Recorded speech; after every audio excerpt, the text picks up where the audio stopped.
गहरी अंधेरी रात थी। आसमान में जोरदार बिजली की कड़कड़ाहट के साथ जोरदार बारिश हो रही थी। वर्षा बुरी तरह खून से लहूलुहान थी। वो सीढ़ियों से घबराती हुई बाहर की तरफ भागना चाहती थी। ऐसा लग रहा था जैसे वो खुद को किसी से बचाना चाहती है। भागते भागते अचानक उसका पैर फिसला और सीढ़ियों से लुढ़कती हुई वो सीधे नीचे जाकर गिरी। सीढ़ी का कोना उसके माथे से जा लगा और उसका खून पूरे फर्श पर फैल गया। उसकी आंख खुली तो वो अस्पताल के बेड पर थी। डॉक्टर वर्षा को होश आ गया। जैसे ही डॉक्टर अंदर आया तो वर्षा की आखिरी सांसें चल रही थी। वो अपने होठों को हिलाकर कुछ बोलने की कोशिश कर रही थी। तुम कुछ कहना चाहती हो क्या वर्षा?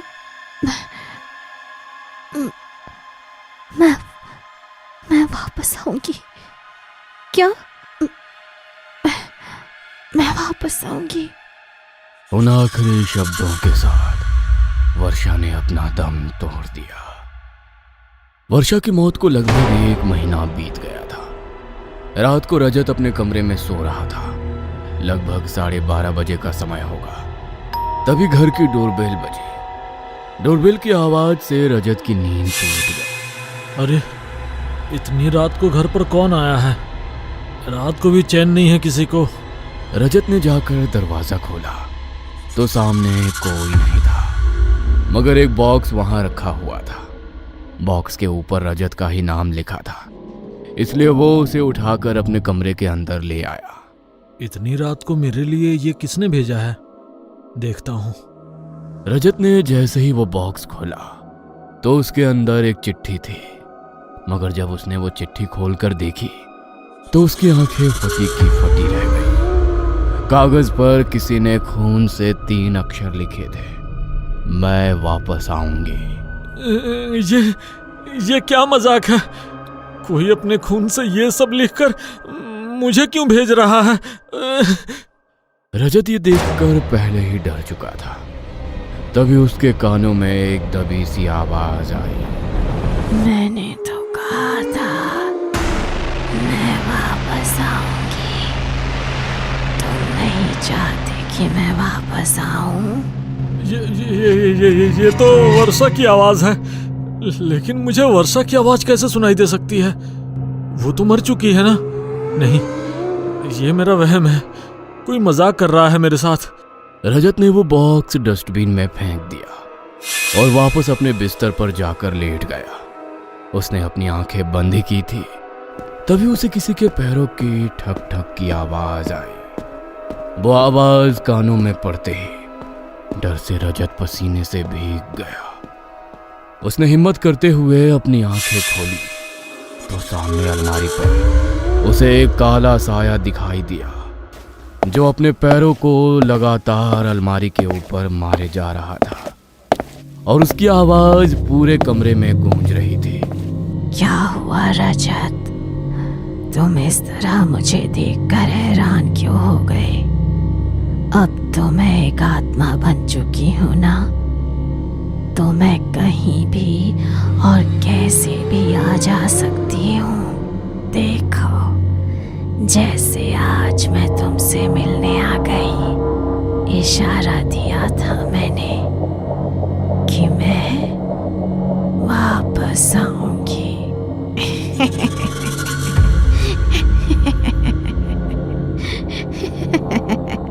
रजत की जान उसके हलक में अटक गई। तभी वर्षा की आत्मा सीधी वहां से उसके ऊपर झपटी और उसने उसके गले को पूरी तरह जकड़ लिया। रजत चिल्ला भी नहीं पाया और कुछ ही देर में उसने अपना दम तोड़ दिया। अगली रात रवि, विकास और अनुज हॉस्टल के रूम में घबराए हुए बैठे थे। अपने फोन में रजत की फोटो देखते हुए उन तीनों की आंखों में उदासी छाई हुई थी। पहले वर्षा मारी गई और अब रजत, लेकिन समझ नहीं आ रहा रजत मरा कैसे। रिपोर्ट में आ रहा है कि उसकी मौत दम घुटने की वजह से हुई, लेकिन उसे तो ऐसी कोई बीमारी भी नहीं थी और उसकी बॉडी पर कोई ऐसे निशान भी नहीं है कि किसी ने जबरदस्ती उसे मारा हो। प्लीज अब तुम लोग ये सब बातें मत करो यार, मुझे वैसे भी बहुत डर लग रहा है, घबराहट हो रही है यहाँ पर बैठे बैठे। मैं थोड़ी देर में छत पर टहलने के लिए जा रहा हूँ। अनुज अपना फोन लेकर थोड़ी देर के लिए छत पर टहलने के लिए चला गया। वो गेम खेलते खेलते इधर से उधर घूम रहा था। तभी उसका ध्यान सामने की दीवार पर पड़ा और दीवार पर जो लिखा था उसे पढ़कर अनुज के होश उड़ गए। ये क्या मजाक है? ठीक उसी तरह खून से सने हुए अक्षरों में वहां पर भी वही लिखा था, मैं वापस आऊंगी। अनुज डरते हुए वहां से नीचे जाने के लिए दरवाजे की तरफ बढ़ा, मगर तभी इतनी तेज हवा चली कि हवा की वजह से दरवाजा खुद ब खुद बंद होकर जाम हो गया। ये दरवाजा क्यों नहीं खुल रहा? ये सब क्या हो रहा है यहाँ पर? अब तुम कितनी भी कोशिश कर लो अनुज, लेकिन ये दरवाजा अब नहीं खुलेगा। वो आवाज सुनकर अनुज की सांसें अटक गई। उसके अंदर इतनी भी हिम्मत नहीं थी कि वो पीछे मुड़कर देखे। डर के मारे उसने अपनी आंखें बंद कर ली। तभी उसे अपने कंधे पर कुछ महसूस हुआ। उसने हल्का सा मुड़कर देखा तो एक खून से सना हाथ उसके कंधे पर रखा था। वो जोर से चिल्लाया। तभी उस खून से सने हाथ ने उसके कंधे के मांस को बुरी तरह फाड़ डाला। वर्षा की आत्मा ने उसकी गर्दन को एक झटके में मरोड़ा और पीछे की तरफ घुमा दिया। अनुज की चीख पूरे हॉस्टल में गूंज गई। सब दौड़ते हुए छत की तरफ आए तो छत का नजारा देख उन सबके पैर वहीं जम गए। ओह माय गॉड, ये सब किसने किया अनुज के साथ? अनुज तो छत पर अकेला आया था ना। पहले रजत और अब अनुज। मुझे दोनों की ही मौत नॉर्मल नहीं लग रही। ऐसा लग रहा है जैसे कोई अदृश्य शक्ति मार रही है इन्हें। मुझे तो अब हॉस्टल में रहने से डर लग रहा है। मैं कल सुबह होते ही घर के लिए निकल जाऊंगा। जान से कीमती कुछ भी नहीं है। तू कैसी बातें कर रहा है रवि? अरे तेरे घर जाने से कुछ नहीं होने वाला। रजत भी तो अपने घर ही गया था ना, लेकिन वहां पर भी मारा गया। लेकिन आखिर इन दोनों की मौत का कारण क्या है? किसने मारा इन्हें? हमें ये तो पता लगाना होगा ना। वो सब मैं कुछ नहीं जानता। बस मैं कल अपने घर के लिए निकल रहा हूँ, और अगर तू भी अपनी जान की सलामती चाहता है तो तू भी चला जा यहाँ से, वरना अगला नंबर हम दोनों में से किसी का होगा। रवि ने वहां से जाने का पूरा मन बना लिया था। पुलिस भी वहां पर आई, मगर रजत की मौत की तरह ही अनुज की मौत भी उनके लिए एक रहस्य बनकर रह गई। उसे किसने मारा किसी को पता नहीं लगा। अगली सुबह रवि, विकास और प्रिया कॉलेज की कैंटीन में बैठे थे। तभी प्रिया वहां बैठी हुई कुछ सोच रही थी। अरे नाश्ता तेरे सामने रखा कब से ठंडा हो गया, तो कुछ खा क्यों नहीं रही है? पता नहीं यार, जब से वर्षा की डेथ हुई है तब से मेरा मन कुछ बेचैन सा रहता है, और उसके बाद रजत और अनुज की भी मौत हो गई। समझ नहीं आ रहा आखिर किसकी नजर लग गई हमें। वो सभी वहां पर बैठकर बातें ही कर रहे थे। तभी पियोन वहां पर आया। रवि, तुम्हारे लिए ये पार्सल आया है। पार्सल? लेकिन मैंने तो कुछ मंगाया ही नहीं। किसने भेजा है ये? एक लड़की आई थी कॉलेज के बाहर। वो आई और उसने कहा कि ये पार्सल रवि को दे देना, तो मैं देने आ गया। मैंने उसका नाम पूछने की भी कोशिश की, लेकिन उसने कहा कि जब रवि पार्सल खोलेगा तो उसे खुद समझ आ जाएगा कि ये उसे किसने भेजा है, और फिर वो चली गई। अच्छा, तो हमसे छुप छुप कर किसी से दोस्ती की जा रही है। हमें भी बता दे कौन है वो। तेरे दोस्त ही है हम। अरे नजर नहीं लगाएंगे। नहीं यार, कोई दोस्त नहीं है मेरी। पता नहीं किसने भेजा है, खोल कर देखता हूँ। रवि ने जैसे ही वो पार्सल खोला तो उसके अंदर उसकी एक फोटो निकली, जिस पर किसी ने लाल रंग से बड़ा सा क्रॉस लगाया हुआ था, और उसके साथ एक सफेद रंग का रुमाल भी था। ये तेरी फोटो पर इतना बड़ा क्रॉस किसने लगाया है, और इस रुमाल के अंदर क्या है? जरा देख तो। रवि ने घबराते हुए रुमाल खोला।